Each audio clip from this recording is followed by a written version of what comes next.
All right, I'm gonna help you guys because there's someone down the road helps me, so I like these YouTube videos, farmers helping farmers. I've got a 5095M. This is about a 2011 model. When I went to turn the key switch, it would blow that fuse. I would have no lights as soon as I turn the key. Now I do, but I'm gonna show you what finally fixed it.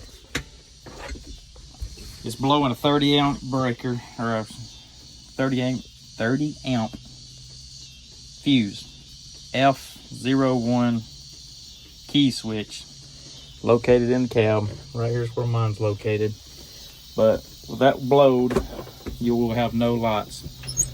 So one thing to check is come out to your tractor, unplug this temperature sensor.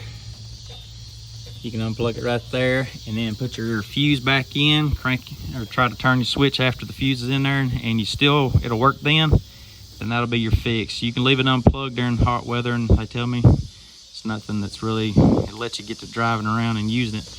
But all this thing is basically looking like a nut with wires hanging out of it. That little sensor is right there. That's what your plug looks like.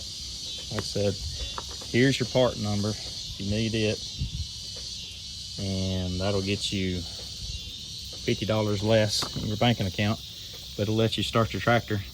I've seen where you can go to Amazon, it looks just like it. You could try it for $15. It looks like, I've seen as low as $8, but I don't know why John Deere has to put 50 on it.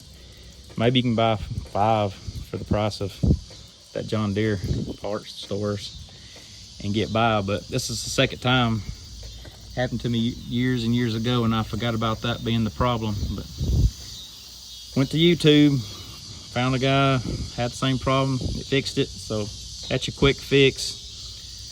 Maybe y'all can get back in the field and crank your tractor. Y'all have a good day. Happy farming.